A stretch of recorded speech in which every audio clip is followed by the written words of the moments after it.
Queridos irmãos, graça e paz. Vamos continuar hoje o nosso estudo sobre oração, o tema central do nosso relacionamento com o nosso Pai. E eu os convido a ler no livro do profeta Jeremias, o capítulo 40. Jeremias 40, vamos começar do versículo 28, onde está escrito assim: Não sabes, não ouvistes que o eterno Deus, o Senhor, o Criador dos fins da terra, nem se cansa, nem se fatiga? Não se pode esquadrinhar o seu entendimento. Faz forte ao cansado e multiplica as forças ao que não tem nenhum vigor. Os jovens se cansam e se fatigam, e os moços de exaustos caem. Mas os que esperam no Senhor renovam as suas forças, sobem com asas como águia, correm e não se cansam, caminham e não se fatigam. Amém. Durante o nosso tempo de oração, o maquinário das nossas vidas é ativado pelo poder divino que vem para nós. Oração não é um fim em si mesmo. Oração é um caminho, é um meio para um ponto final. Quando oramos, vamos pouco a pouco descobrindo o sentido de sermos enviados pela compulsão divina que já está em nós. O peso vai saindo. E o que nós começamos a perceber é a mão de Deus sobre os nossos ombros, para então nos colocarmos à disposição de Deus, consagrando a Ele o nosso tempo, e então nos sentiremos consagrados para o trabalho no reino. Quero lembrar aos irmãos que o trabalho foi criado por Deus para o homem antes do pecado. Jesus Cristo diz: meu Pai trabalha até hoje, eu também trabalho. Trabalho é bênção. Trabalho é bênção, é um dom de Deus. O pecado, por causa do pecado, então veio a fadiga sobre o trabalho. Isso sim veio em cima da bênção chamada pecado. Por isso, a oração que focaliza só a própria pessoa, a si mesmo não é oração. Não é a verdadeira oração, porque um dos objetivos da oração é que sejamos abastecidos da energia e do poder que precisamos para a nossa utilidade. Portanto, a consequência da oração é trabalho. Nós oramos para sermos úteis. Nós oramos para trabalharmos. Oração é também, como nós podemos dizer, uma transfusão. É uma transfusão da vida divina que entra em nós. Nós experimentamos durante o tempo de oração um renovo, um avivamento, um despertar dos nossos recursos espirituais. Porque no dia em que você se rendeu a Jesus Cristo, Ele lhe faz filhos de Deus e coloca em você o Espírito de Deus. Esse recurso de Deus já está em nós. Quantas vezes nós ouvimos: não apagueis o Espírito, ou não entristeçais o Espírito. O Espírito, ele não vai contra você.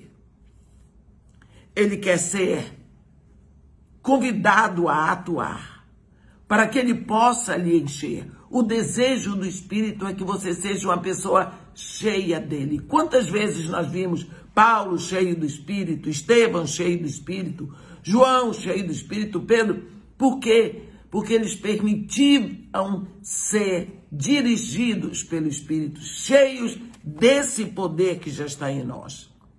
Lá em Lucas 5, no versículos 15 a 17, eu não sei se eu preciso ler esses versículos, mas acho que não, você conhece.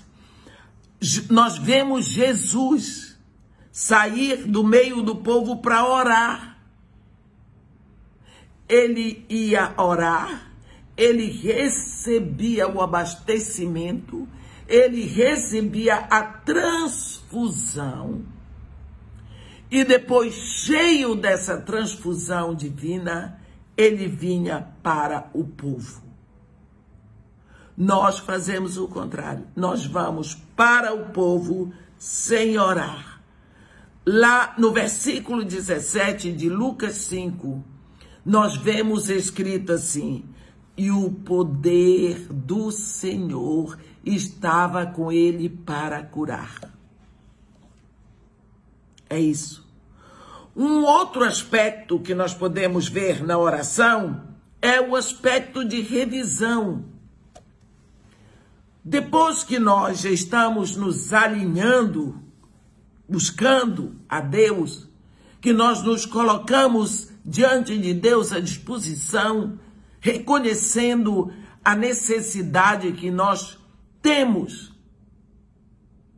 de sermos abastecidos, de sermos vivificados. Então, nós começamos a entrar num aspecto de revisão. Quando oramos, a nossa vida vai se tornando revisada. Nós passamos para uma edição revisada da nossa vida. Quando nós nos assentamos na presença de Deus, nós estamos ali à disposição para que venha para nós uma visão de como nós estamos e aonde Deus quer nos levar. Nós devemos nos colocar nas mãos de Deus como barro, nas mãos do oleiro. O barro, a massa, vai tomar a forma que está no coração do oleiro. A massa em si não tem nenhuma sugestão. Ela está pronta para receber a sugestão que vem. Nós vemos que existem áreas da nossa vida que estarão vindo mais e mais para a presença de Deus. Coisas que você nunca imaginou, que você não lembrava mais, que você não se preocupava mais com elas, elas começam a aflorar. Como é que eu quero dizer? Vir à tona. E aí, enquanto tudo isso vem à tona, o Espírito de dentro de você começa a se mover e a trazer à tona. Então, mais e mais, os poderes são postos à nossa disposição. E é assim que vamos sendo alinhados com Ele. Eu já lhe disse, eu acho que umas 3 pregações atrás eu disse que é como um instrumento que precisa ser afinado aos outros. Um instrumento que chega desafinado, ele vai ser afinado para ficar na mesma tessitura. Precisamos saber disso. Como a oração inclui revisão, essa revisão da nossa vida, temos então que passar pela poda, meus irmãos. Poda, ninguém gosta da poda. Alguns de nós estamos muito atarefados e ao mesmo tempo fazemos nada. Estamos muito atarefados de um lugar para outro que não fazemos nada.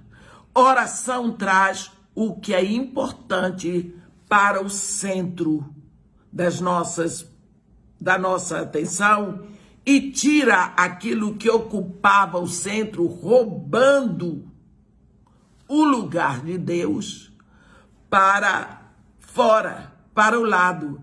Ele traz as coisas, pela oração, Deus traz as coisas mais importantes para o centro e tira as coisas menos importantes para o lado.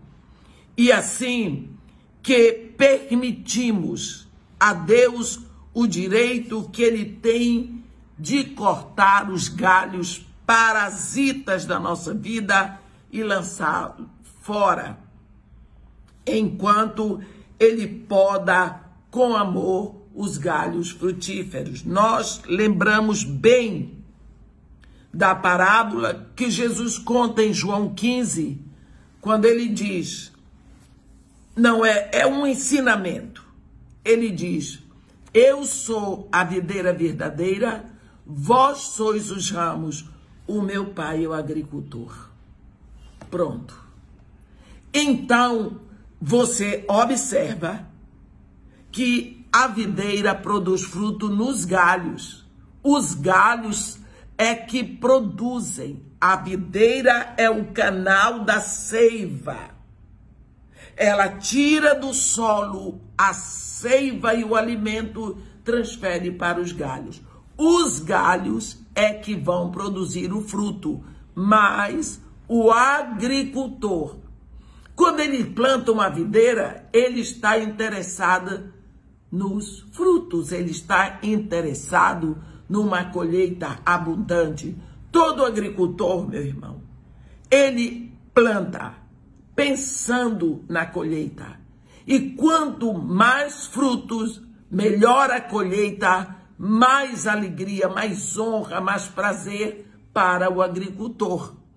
Então, quando Jesus Cristo diz, esta é a vontade do Pai, que dê muito fruto, é porque realmente ele é o agricultor.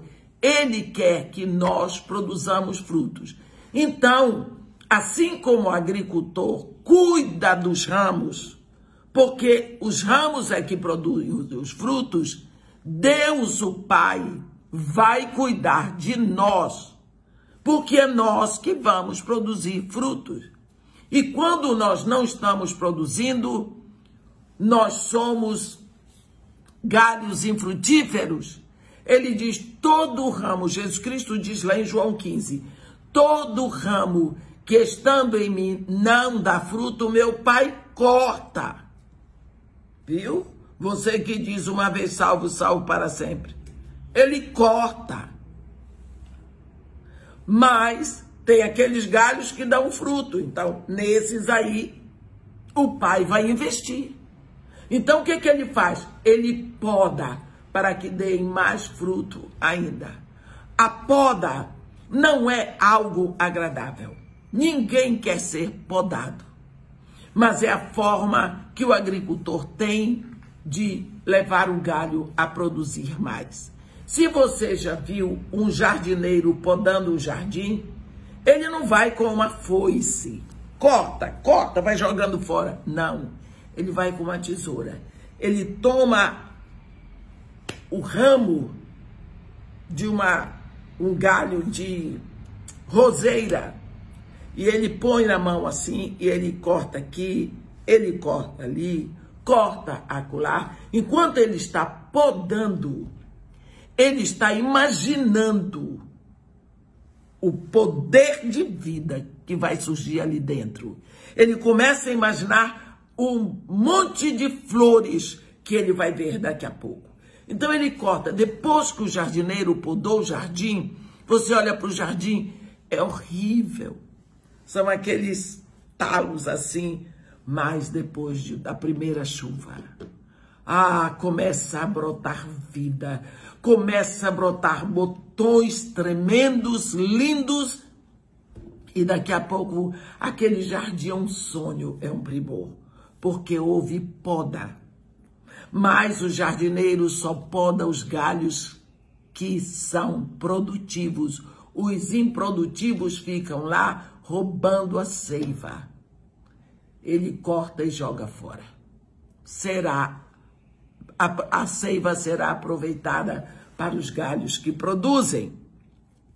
Pela oração, nós somos podados nos nossos objetivos, somos podados para que nos tornemos apropriados para uma vida brilhante. Se você vê lá em Atos 9, no versículo 18, a Bíblia diz que assim que Ananias chega na casa onde Paulo estava, impõe as mãos, a Bíblia diz, imediatamente lhe caíram dos olhos como que umas escamas, e ele tornou a ver. A seguir, levantou-se e foi batizado. Olhe bem, Paulo, o grande mestre, fariseu, que sabia, era entendido nas profecias, na lei, nos salmos, ele tinha escamas nos olhos. Ele não via espiritualmente. E agora as escamas caíram. Como as escamas devem ter caído dos seus olhos no dia que você se rendeu a Jesus Cristo. Então, a escama caiu, você foi batizada e você começa a ver de modo diferente. Por quê? Porque os puros de espírito é que verão a Deus. A sua visão mudou, você começa a olhar por um novo par de lentes. Pensando sempre em oração, nós vemos que oração também é uma revisão. Nós lembramos que nós estamos sendo edificados pelo Espírito Santo e que precisamos dar atenção a isso, nunca esquecer que nós estamos sendo edificados. Sem revisão, muitas vezes nós esquecemos a nossa condição de pessoa que tem que estar mudando sempre e mudando para melhor. Orar não é ir a Deus com uma autossugestão. Não. Orar é ir a Deus em busca de uma outra sugestão. Orar é ir a Deus e quando nós nos entregamos, nós ficamos conectados com Deus. Não para nos sentirmos no paraíso, no bem-estar, como muitos pensam, mas é para estarmos conectados com os desejos, com o plano que Deus estabeleceu para cada um de nós antes que houvesse mundo. E nós sabemos que a vontade de Deus é boa, é perfeita e é agradável. O pecado, meus irmãos, prejudicou tanto a fábrica em nós. As peças mais profundas no nosso ser ficaram tão absolutamente danificadas que é inútil pensar que por um pensamento positivo tudo na nossa alma vai ser resolvido. Isso é ilusão, vou lhe dizer, isso é ignorância. Ignorância, porque ignorância significa não conhecer aquilo que você deveria conhecer, pelo menos antes de falar bobagem. Precisamos uma objetividade que seja digna de confiança, que seja segura, uma objetividade fidedigna que só Jesus pode trazer, porque ele é a objetividade única, certa, clara, perfeita de todo o universo. Nós vamos a Deus em oração para buscar, não para levar autossugestão, mas para buscar outra sugestão, a sugestão de Deus, o ensino verdadeiro, a revelação exata para o nosso crescimento.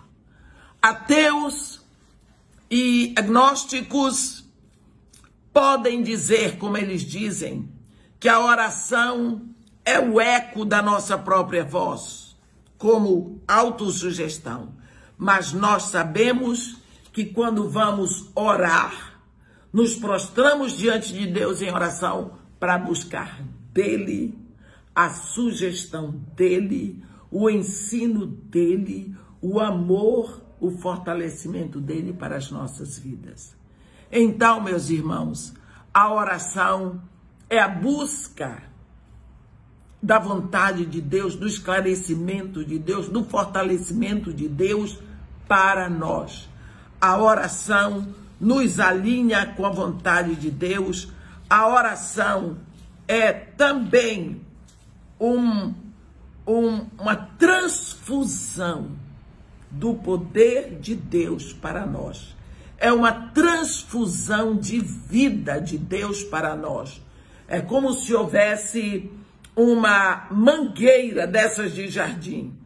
Uma no trono de Deus e a outra no nosso coração. Nessa hora, eu levo a ele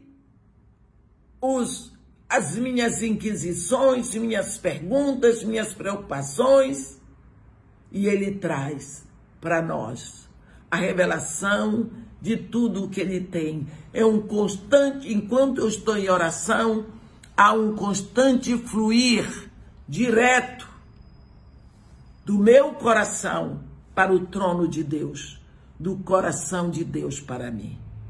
A Bíblia diz em Romanos 8, 26, que nós não sabemos orar como convém. Por isso, o Espírito em nós, ele intercede com gemidos inexprimíveis.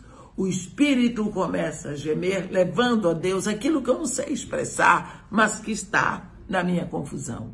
E Deus vai me inundando com aquela paz, com aquele crescimento, com aquela alegria, porque o Espírito está se movendo em mim. E aonde o Espírito de Deus se move, há uma produção, um fruto de amor, de alegria, paz, longanimidade, fidelidade, benignidade, bondade, mansidão e domínio próprio. Olha o lucro que nós temos por nos assentarmos com o nosso Pai. Comece a gastar tempo. Comece a se assentar com Deus para ser alinhado, para receber a transfusão de vida, para ter uma revisão na sua vida. Amém? Que Deus nos abençoe e nos guarde, que faça resplandecer o seu rosto sobre nós e tenha misericórdia de todos nós. Amém.